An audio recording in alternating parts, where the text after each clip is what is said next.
Jack here, JBF Music and Guitar Lessons. In this quick guitar tricks we're looking at Dimebag Darrell's deceptive dual-digit delay dabbling during deliciously delightful ditties, decisively known as Walk by Pantera. You know that tappy bit where he plays the same note and makes it sound a bit like a delay? That thing. So by the end of this tutorial you should have a clear idea of how he achieves this sound and have some licks that you can use to expand upon this technique. Alright, first up the lick and the basic technique.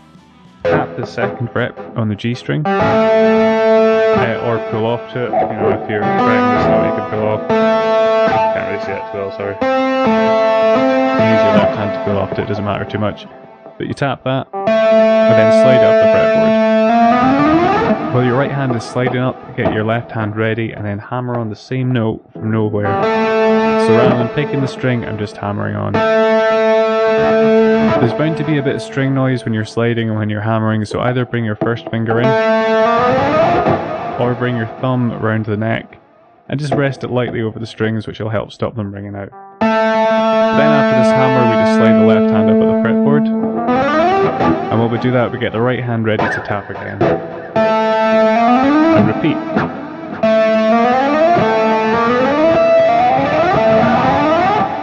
Just like that. So a few things to keep in mind: keeping the timing, the hammer tap pressure with your left and your right hand as similar as possible will help it sound as much like a delay as it can, and use your ears to mimic what you've just heard. That's probably the most important thing. Compression and gain will help get a steady sound, but a solid tap and hammer is going to get the best and most consistent results. If it's sounding weak, try using the tip of your finger, so rather than using the pad of your finger, you want to use the tip. And or imagine that your finger's trying to go through the fretboard rather than just make contact with it. The fingertip will reduce the amount of force you need. If you think about something like a pin or a needle, they're quite small. Because of that, they don't require the same amount of force to go through something. It's the same logic here. If you use your pad, you probably need more force than if you use the tip of your finger to get a solid sound. And then the idea of going through the fretboard will just help dial in how much force you actually need to use to get a solid sound. Alright, so what else can we do with this?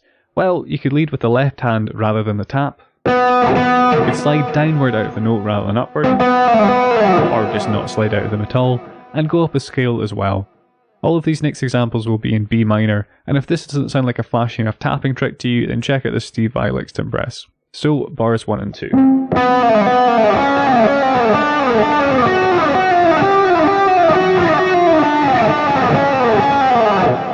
And a bit slower.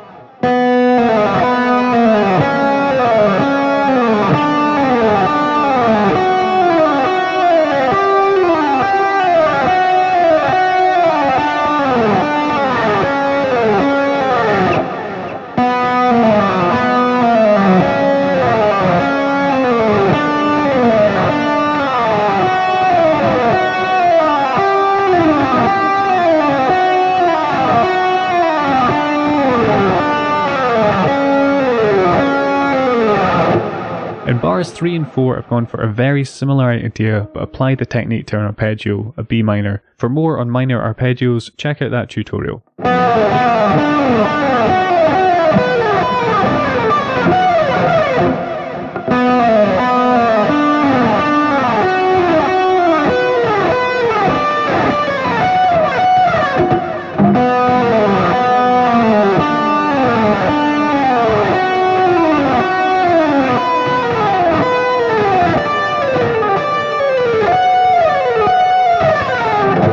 I mean, you could add another guitar like a harmony part to this, or stick a delay on in 16th notes or some sort of dotted measure for an even more delayed type sound.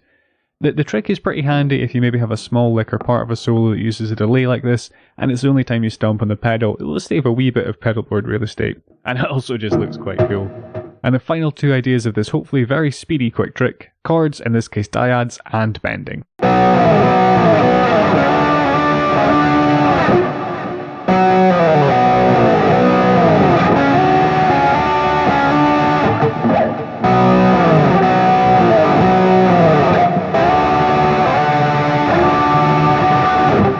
Okay, so not to get too much into the music theory, but this is outlining a B minor chord. If you want some jam tracks in B minor, check out this playlist. But yeah, if you think of this bar shape here, we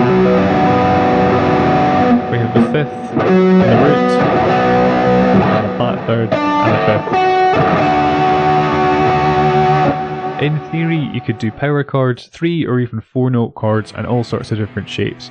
Getting the left hand's strengths and the right hand's finger positions will likely take a bit of learning though. And in bars 3 and 4 we have a semitone bending idea.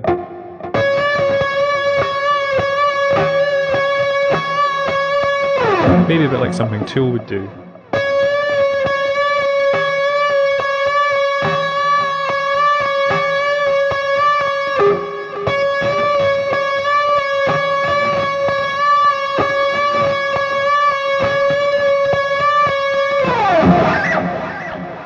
Here, what you might want to do is flick your finger when you're tapping through the B string for a stronger sound.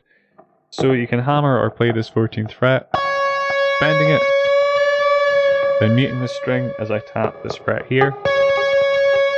And then what you can do is you can either hammer on for nowhere like we've been doing on this finger, or you can take your middle finger and you can kind of flick through the B string to hit it. So I'm not trying to pull off the G string that I'm on after I've tapped it. I'm sort of releasing it and then flicking through the B to get a nice strong sound. So you can tap and hammer from nowhere, but you could also tap and then flick through. So I did both examples there, so you could probably hear there's a slight difference. You'll get a bit more attack when you do that, and they'll sound a bit less uniform than if you tap them. But at the same time, it might make life a bit easier.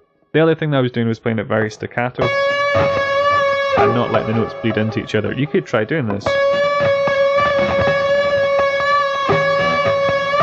You get a bit more dissonance going on that way. That was Darrell Lance Abbott, aka Dimebag Darrell, and his delay trick. This has been Quick Guitar Tricks, that's the playlist there. For more Dimebag tricks, check out this tutorial. But yeah, if you've enjoyed this and want to stay up to date with new content, hit subscribe, click like, that seems to really help the channel out. Share on social media, leave a comment and enable notifications by ringing that little bell on the side if you feel so inclined. Cheers guys.